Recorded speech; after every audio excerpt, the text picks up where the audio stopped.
Hello दोस्तों, कैसे हो। आज संडे है और आज मैं आप लोगों के साथ अपना जेईई प्रिपरेशन एक्सपीरियंस शेयर करता हूं। और इस वीक से बहुत से स्टूडेंट्स रिक्वेस्ट कर रहे थे कि सर टेस्ट सीरीज़ में मार्क्स कैसे इंप्रूवमेंट करें, कैसे इंप्रूव करें, उसके ऊपर वीडियो बनाइए। तो आज हम इसी टॉपिक पे बात करने चाह रहे हैं।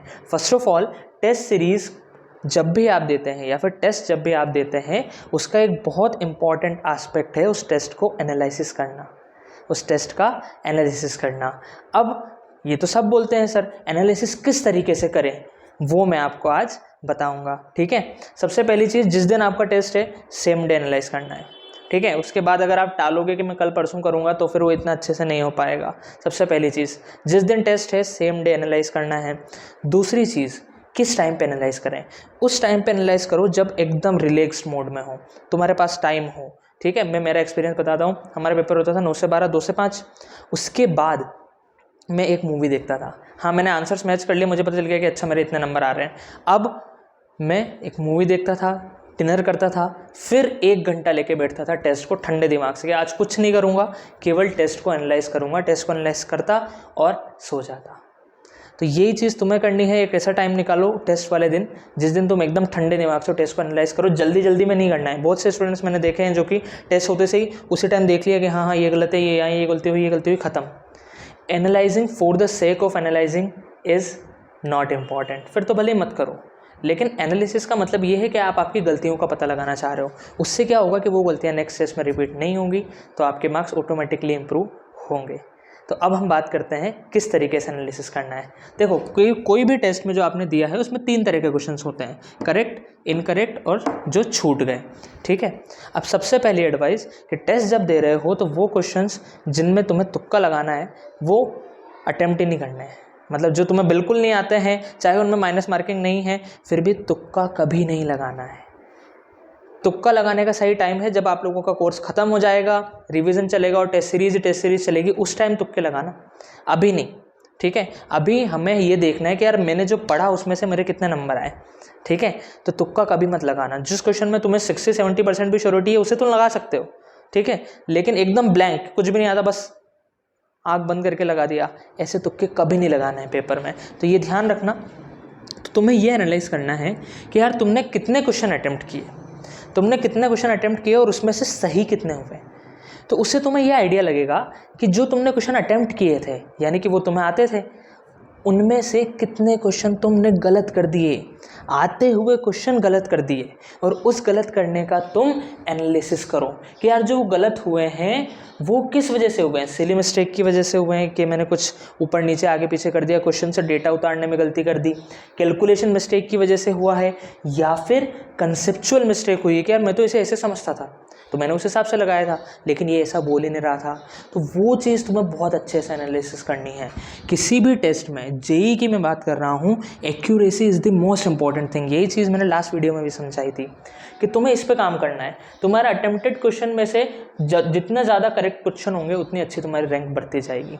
मैं इनकी बातें नहीं करता हूँ। हमारे टीचर ने तो बोला था कि भाई लेफ्ट क्वेश्चन पे ट्राई करो, लेकिन टाइम रहता नहीं है। देखो प्रैक्टिकली हम सोचे तो इतना टाइम नहीं है कि भाई टेस्ट भी देके आए, टेस्ट देके बाद में यही करता रहूँ, इतना टाइम मेरे पास नहीं था। तो मैंने ये निकाला था कि मैं केवल जो मेरे गलत हुए हैं उन क्वेश्चन को अच्छे से एनालिसिस करूंगा, क्योंकि छूटते हैं यार, बहुत सारे क्वेश्चन छूटते हैं। मेरे तो शुरू में 10-15 भी क्वेश्चन छूटते थे और बाद में भी 7-8 क्वेश्चन तो छूटते ही छूटते थे। तो केवल उन क्वेश्चन को एनालिसिस करोगे यार जो आते हैं उनमें क्या गलती हुई, और उस चीज़ को एक अलग से नोटबुक बनाओ कि भाई उसमें टेस्ट वन हेडिंग डाला तुमने, टेस्ट 1 हेडिंग डाल के उसमें मिस्टेक्स को तुम नोट करो, जैसे इस तरीके से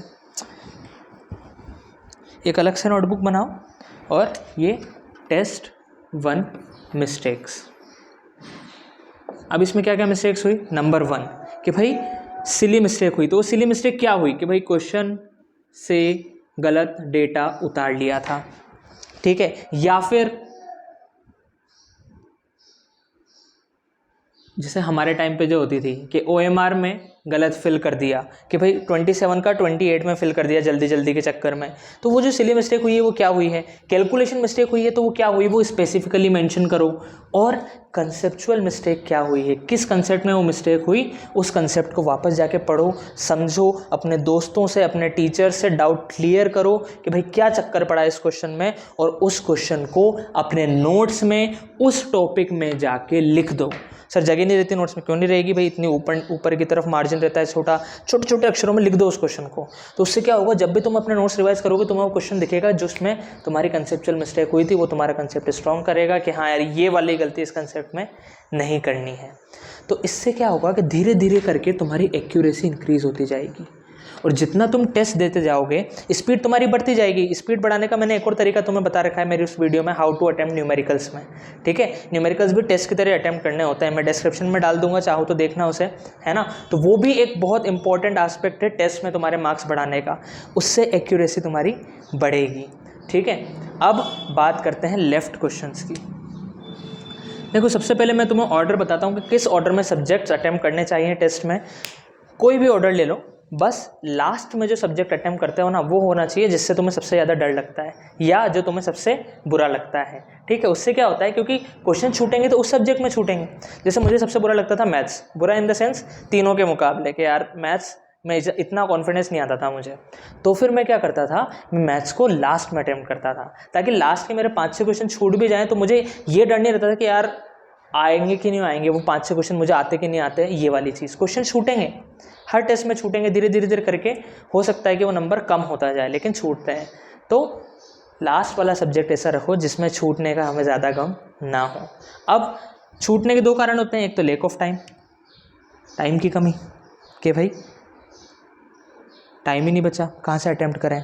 सेकंड लैक ऑफ नॉलेज, तुमने क्वेश्चन पढ़ लिया, तुमने ऑप्शन देख लिया, फिर भी तुम्हें कुछ पल्ले ही नहीं पड़ रहा है कि भाई कैसे करें क्या करें, तो क्वेश्चन छोड़ना पड़ता है। अब सबसे पहली चीज़, अगर तुम्हारे कुछ ज़्यादा कम मार्क्स आ रहे हैं तो उसके पीछे ये रीज़न होगा कि भाई हमारे पास थोड़ा कंसेप्ट की कमी है, हमने क्वेश्चन ही अटेम्प्ट नहीं करे हैं। तुम क्वेश्चन ही बहुत कम अटेम्प्ट करके आ रहे हो, इसका मतलब तो यही है कि भाई अपने कंसेप्ट की कमी है। तो फिर नोट्स पढ़ो, कंसेप्ट पे काम करो। अगर ये कमी नहीं है, तुम अच्छे अटेम्प्ट करके आ रहे हो लेकिन क्वेश्चन करेक्ट कम हो रहे हैं, तो फिर ये वाले स्टेप्स फॉलो करो। तो आई गेस तुम्हें समझ में आया होगा। ये ज़्यादा टाइम लेगा भी नहीं, हार्डली 1 या 1.5 आवर लेता है। मैं लेफ़्ट क्वेश्चंस को कभी भी नहीं करता था, वैसे ही तो इतने क्वेश्चंस के हम प्रैक्टिस कर रहे हैं। मैं टेस्ट में जो मेरे क्वेश्चन छूट जाते थे उन्हें देखता भी नहीं था, मैं बस उन्हें देखता था जो मेरे गलत हुए हैं कि यार जो क्वेश्चन मैंने पढ़ा, मैंने इतनी मेहनत करी उस क्वेश्चन पे, वो कैसे गलत हो गया। तो उस चीज़ पे मैंने काम किया, धीरे धीरे मेरे मार्क्स इम्प्रूव होते गए। ये चीज़ तुम्हारे साथ होगी अगर तुम फॉलो करोगे। स्टिल कुछ डाउट है तो मुझे कमेंट में बताना। I hope it helps. Bye.